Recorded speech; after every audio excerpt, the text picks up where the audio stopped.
billahi minasyaitonir rajim. Bismillahirrahmanirrahim. Assalamualaikum warahmatullahi wabarakatuh.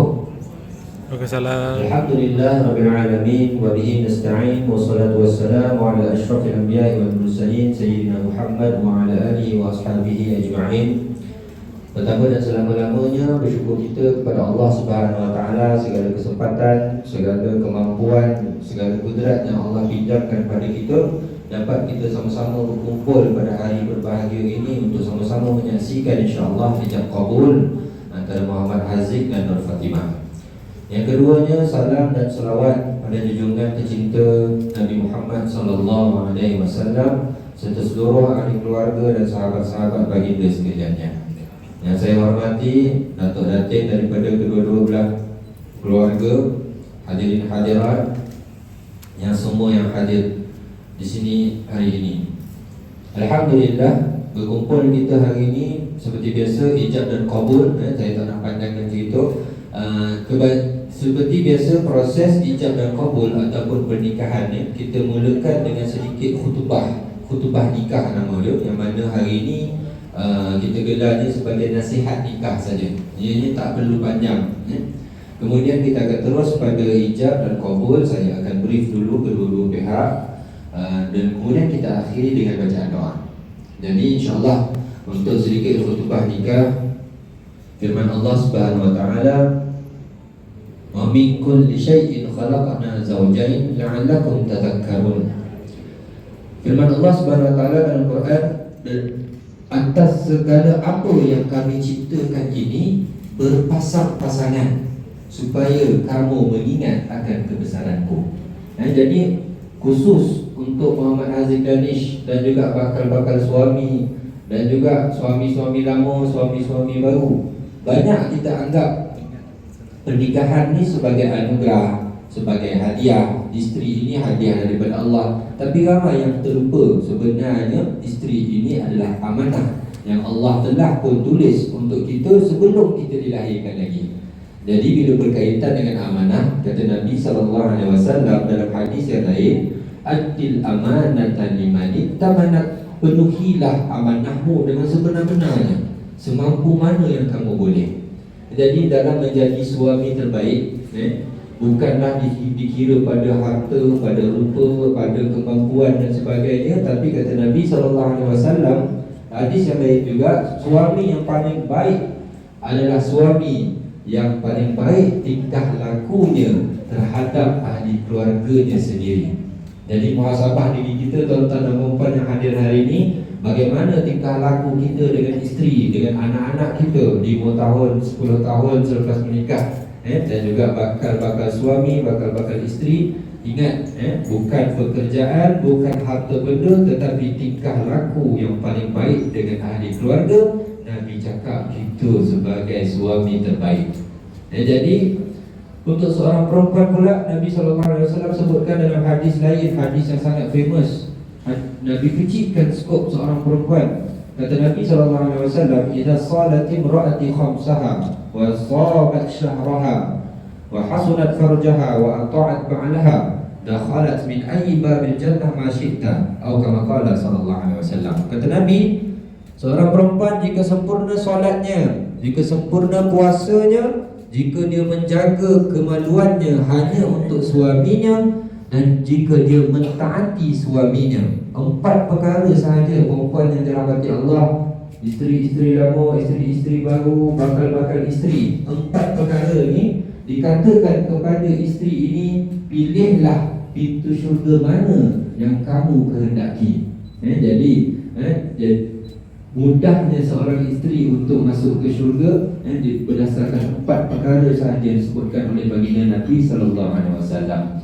Jadi sama-sama kita dalam melayar bahtera perkahwinan ni, khusus untuk Muhammad Haziq dan Nur Fatimah dan umum untuk semua yang hadir pada hari ini, sama-samalah kita menjadikan pernikahan sebagai jambatan untuk kita mendekatkan diri kepada Allah.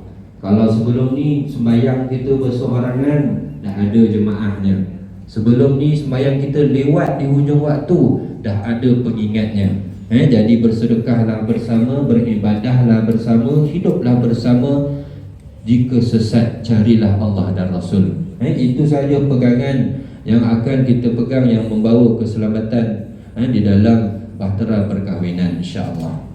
Di tuan-tuan dan puan yang hadir, saya harapkan ada sedikit manfaat berdasarkan khutbah yang telah disampaikan tadi. Dalam khutbah cukup syaratnya satu ayat Quran dan satu hadis Nabi sallallahu alaihi wasallam. Jadi kita akan teruskan dengan ijab dan qabul.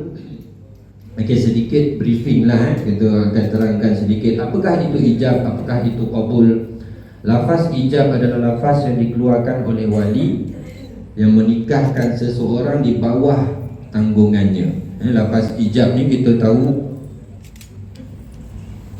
secara adat ni kita akan panggil nama dia dulu, Muhammad Haziq Danish bin Muhammad M. Kasim ni, dia bukan Muhammad, jadi kena jelaslah M. Kasim. Dia akan jawab saya. Itu belum ijab, itu adat saja. Dah menjawab saya, bermulalah ijab. Aku nikahkan kau, ataupun saya nikahkan awak. Apa sahaja lafaz yang difahami sebenarnya, dia tidak bersyarat. Aku nikahkan kau dengan anak perempuanku, ataupun dengan puteriku, ataupun dengan nama penuh terus pun boleh.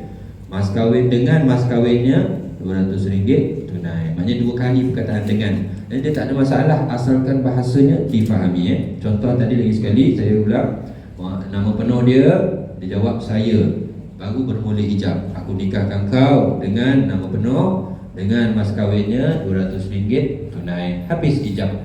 Qabul adalah lafaz penerimaan daripada pengantin lelaki. Habis lafaz ijab, mas kahwinnya RM200 tunai. Boleh jawab qabul, boleh keluarkan qabul. Aku terima nikahnya. Lafaz penerimaan, saya terima nikahnya, aku terima. Apa saja lafaz yang difahami, adanya ke tak adanya ke, boleh. Dulu-dulu mungkin ada kata tak adanya tak sah dan sebagainya.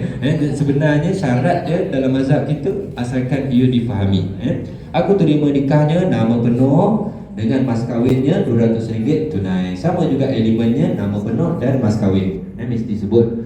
Jadi bila habis kedua-dua ijab dan qabul didengar baik oleh kedua-dua saksi kita, maka sahlah pernikahan, insya-Allah. Okay? Jadi sebelum kita terus kepada pernikahan, kita boleh buat sikit latihan, kita rehearse dulu, rehearse dulu, insya-Allah.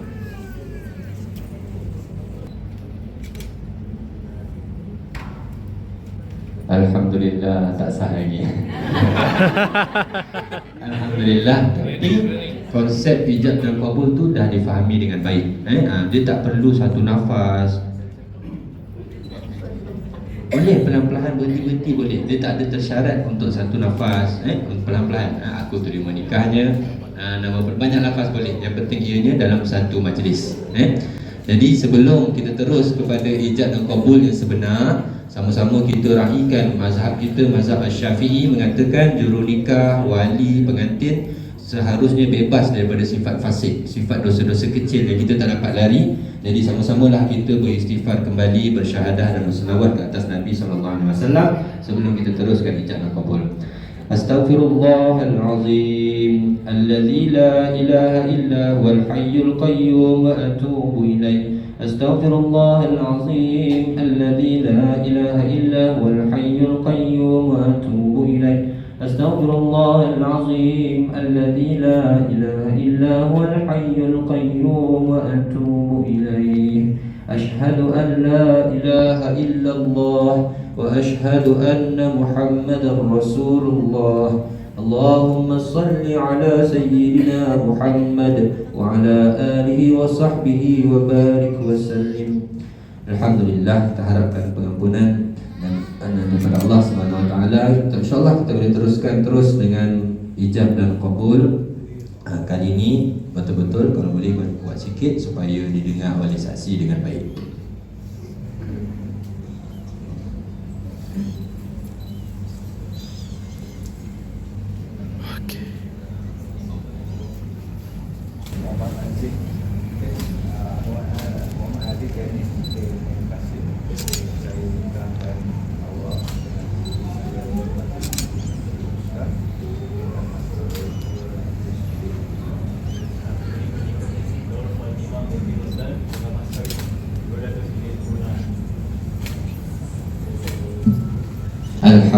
Alhamdulillah telah sah pernikahan dengan satu keluarga. Tadi jadi terima kasih.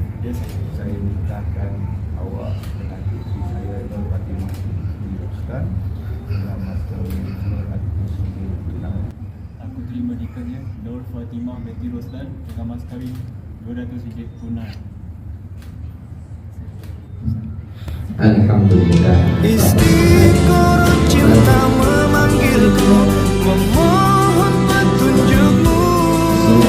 Satu nama teman setia, naluriku berkata, di penantian luar rasa, teguh satu pilihan, menusuk paruh nafasku dalam mahabba rindu.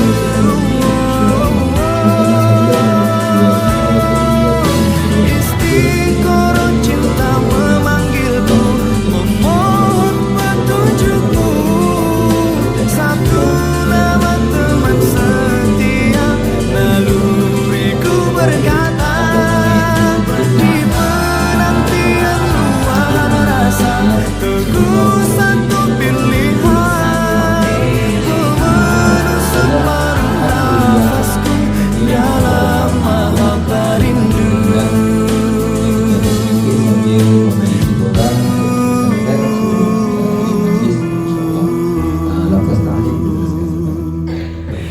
Di istiqoroh cinta.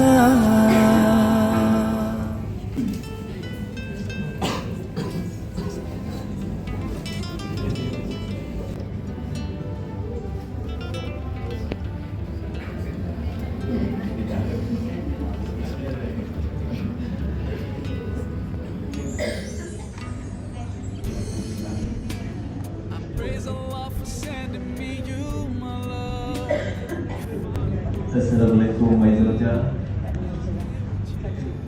Saya dengan ini mengaku bahawa apabila saya menikahkan isteri saya, Nur Fatimah binti Roslan, dalam bakalan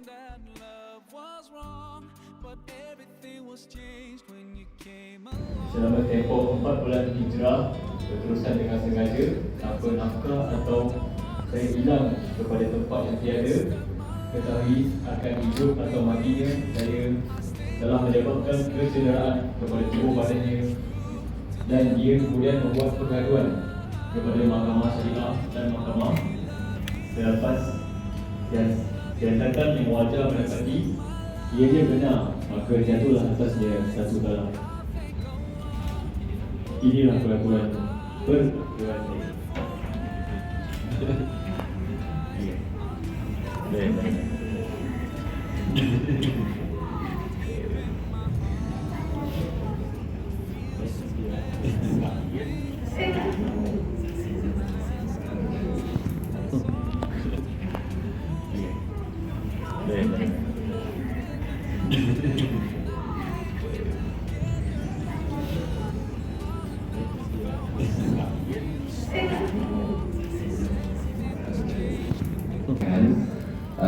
Yang mana seorang suami tak boleh tinggalkan isteri dia sama ada sengaja atau tidak, tanpa sebarang nafkah, tanpa sebarang berita selama 4 bulan hijrah berturut-turut. Dan ini kes yang masuk penjara, hilang di lautan, hilang di hutan dan sebagainya, 4 bulan berturut-turut, ataupun mendatangkan kecederaan pada mana-mana bahagian tubuh badan isterinya. Jika kedua-dua ataupun salah satu kes ni dibuktikan di mahkamah syariah, mahkamah boleh jatuhkan talak. Ini memang itu kita faham lah.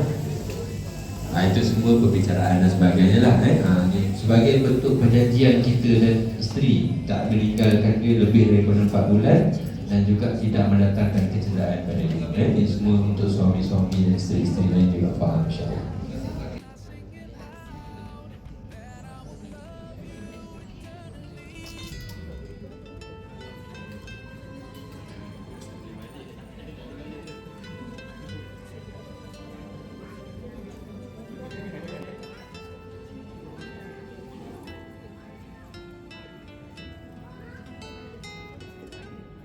Rest of my life, I'll be with you. I'll stay by your